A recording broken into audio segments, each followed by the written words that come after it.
coalition formed the government, there seems to be a serious rift. The Millennium Challenge Corporation MCC Nepal Compact, a $500 million US grant, appears set to drive the final nail in the coffin of the coalition. Good morning, I am Prarambha Dahal. Let's begin with the main stories. Schools reopening today following a month-long of online classes.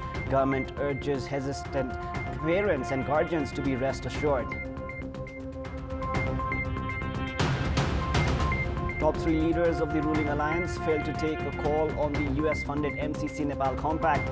Leaders Dahal and Nepal urged Prime Minister Dewa to postpone the House session. US President Biden and his Russian counterpart Vladimir Putin hold talks about Russia's military buildup near Ukraine. White House warns Moscow of swift and severe costs. Kremlin denounces US weak hysteria. And Champions League winners Chelsea lift the Club World Cup. Manager Tuchel dedicates the club's success to owner Roman Abramovich.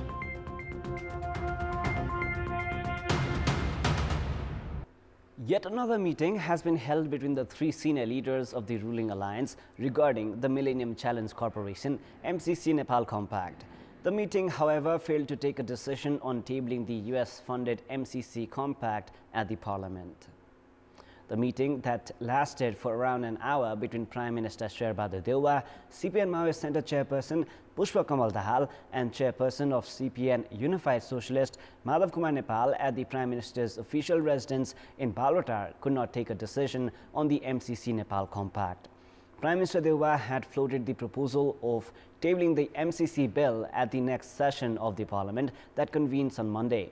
However, sources claimed that leaders duo Dahal and Nepal refused to table the MCC bill in its current form, calling on the Prime Minister to postpone the scheduled session of the Parliament on Monday.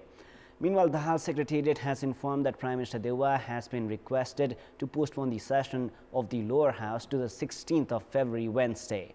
The Washington, through a letter, has already warned the top two leaders, Dewa and Dahal, of reconsidering Nepal-US relations if the leaders fail to endorse the compact until the end of February deadline. Now, educational institutions that had been shut amid the surge of coronavirus cases for the past month are resuming today. The government has urged parents and guardians to send their children to schools as majority of the students above 12 years of age have received vaccines against coronavirus, while the infection rate too has sharply declined in recent days.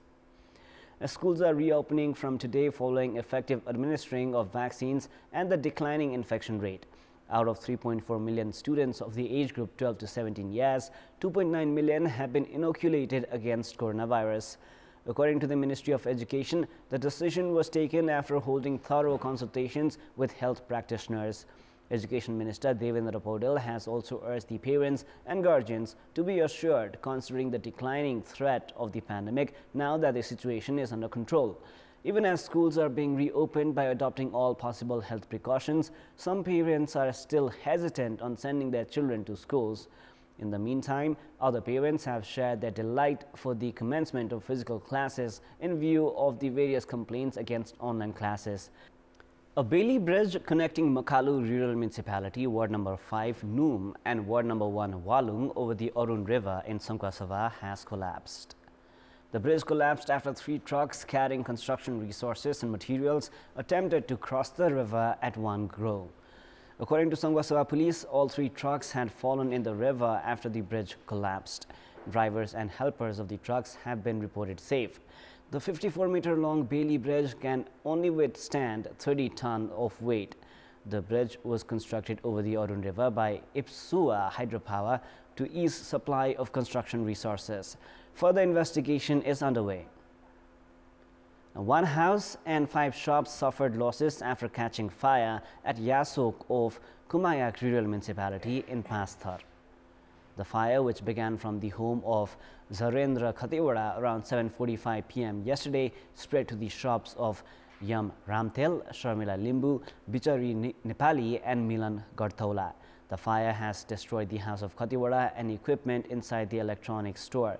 Police have identified electric short circuit as the cause of the fire.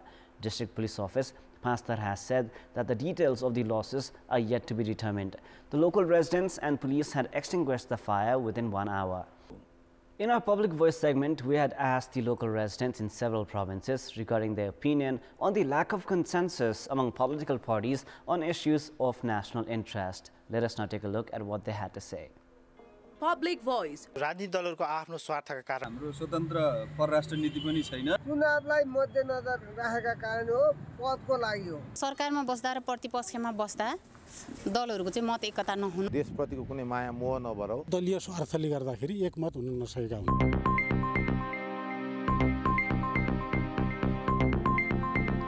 It is now time for our segment Public Pulse, where you text us with your opinion.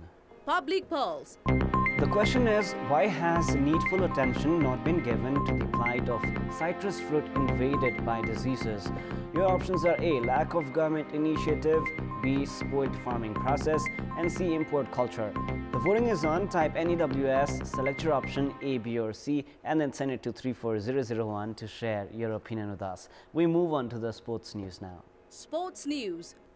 Two matches under the Martyrs Memorial A Division League are slated for today. Neuro team NRT play Himalayan Sherpa in the first match. The clash between NRT and Sherpas will kick off at 1 p.m. at the Dashrath Stadium. Rajukazi Shakya's NRT are placed 7th in the standings with 13 points from 9 matches, while Himalayan Sherpas are 8th with 11 points. In another match slated for 4:45 p.m. kickoff, Armed Police Force take on Sankata. With 14 points, 6th place Sankata are aiming for a top 4 finish but have not secured a win in their 3 recent matches. Meanwhile, defending champions Mosindra Football Club remain atop the league standings with 26 points, while Manang Marshangdi are second with 20 points. And now, before we wrap up, here's a look into the top stories one more time. Schools reopening today following a month-long of online classes.